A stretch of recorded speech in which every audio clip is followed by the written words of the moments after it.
Hello, YouTube world. I know my microphone is not very good quality sound, but I just want to bring this quick message to you.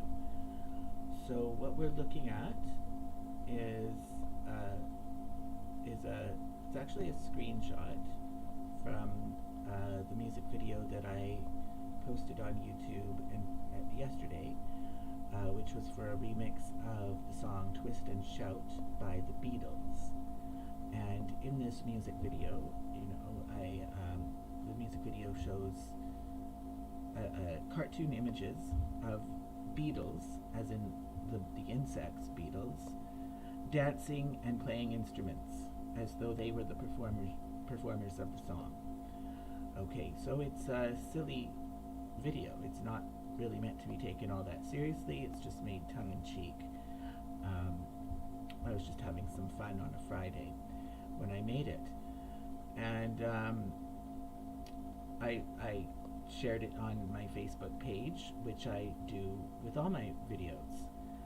And when you post a link to a YouTube video on Facebook, they will almost always show that. They'll show you'll see a thumbnail image of that video, and my friends, those who follow me on Facebook, would see a thumbnail image of that video in their Facebook feeds. Okay, so this is the image that they would have seen, because this is the image that I selected to be the thumbnail for this video, which is it is actually a screenshot from the video, but I set it to be the thumbnail. And that's how it usually goes on Facebook. But sometimes Facebook decides to censor, and they'll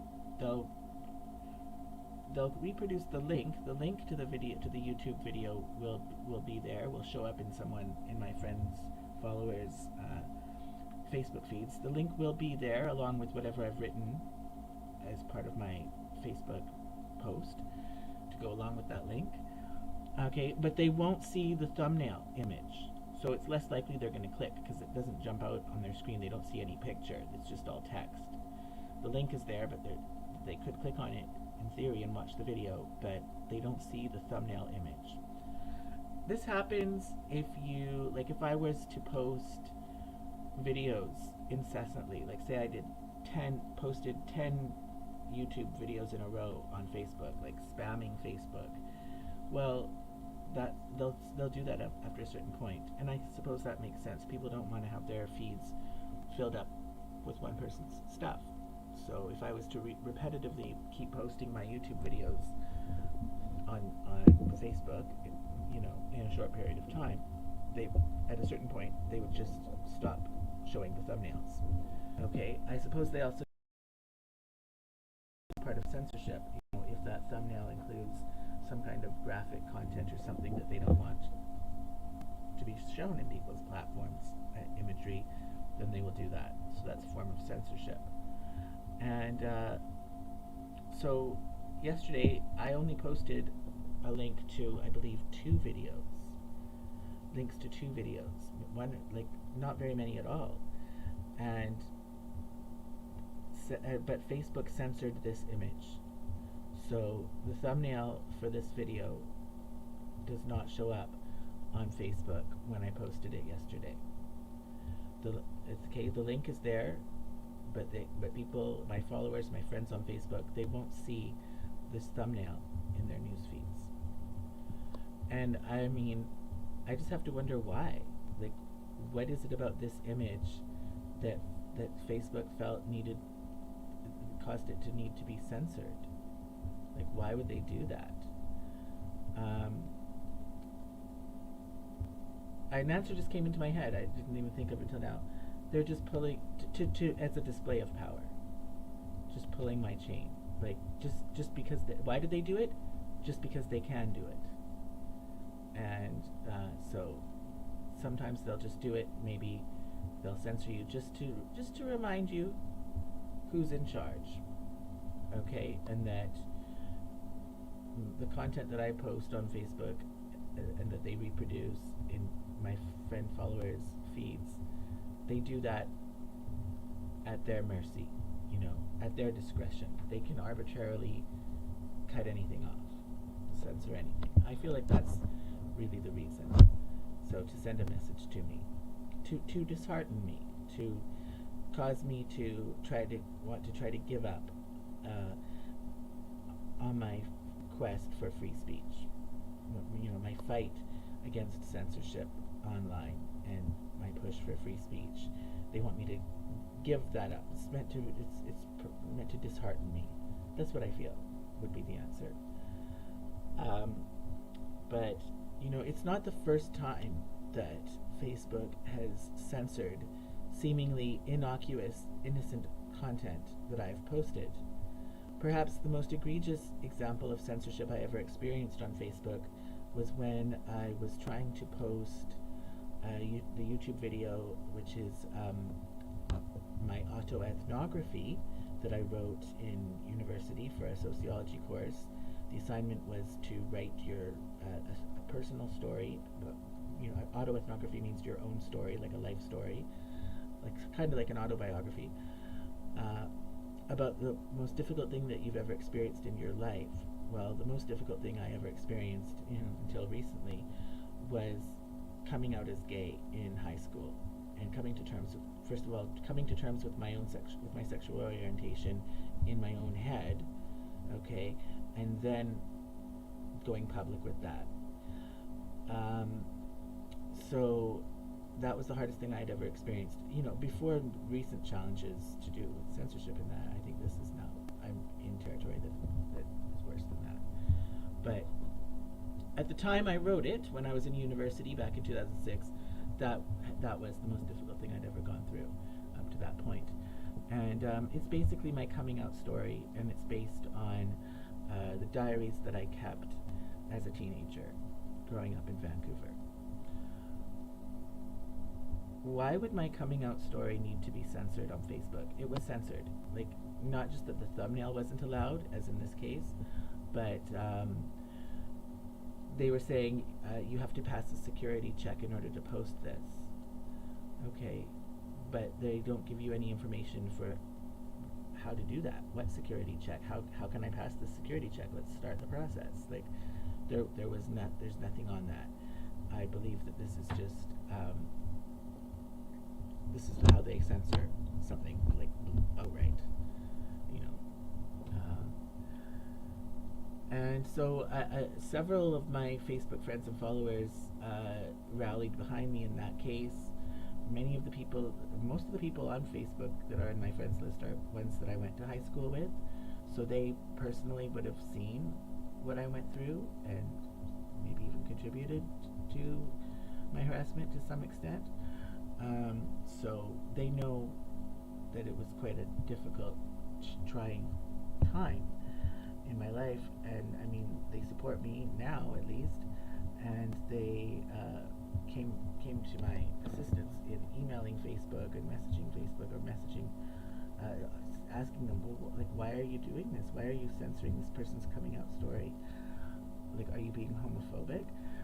That's what it would seem, right? It seems like that's at the time. I remember I was making posts saying, "Oh, this is left-wing homophobia." I don't know, because they don't where I was going with that idea was because I'm also a Trump supporter.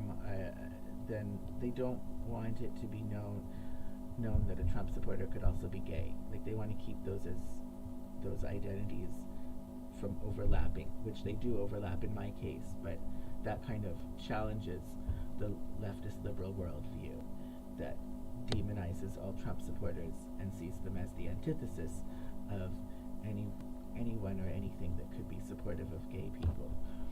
Okay, so I think, and because I challenged that by bringing both of those identities together in myself, this was something that Facebook wanted to censor, I suppose. I'm reaching, I'm guessing. I don't say anything about Trump or anything in the autoethnography. It was written in 2006, right?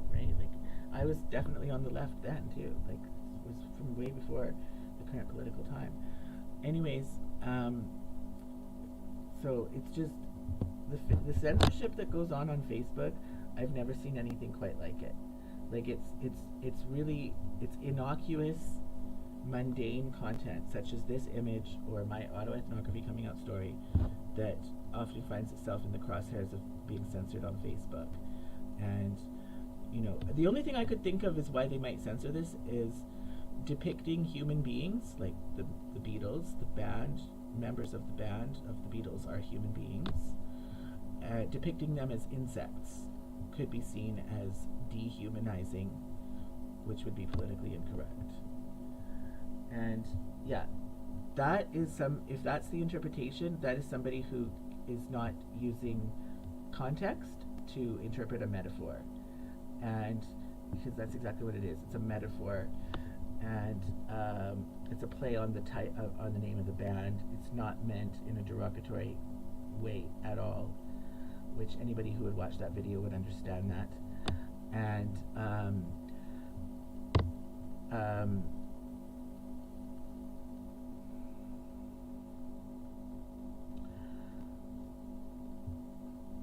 was just lost my train of thought, but yeah, it was not meant. It's not meant in a derogatory way, but that's the only thing that I could think of as to how it could be interpreted as offensive, needing to be censored, is if someone saw that as dehumanizing depiction of human beings by making with a metaphor of insects as human beings.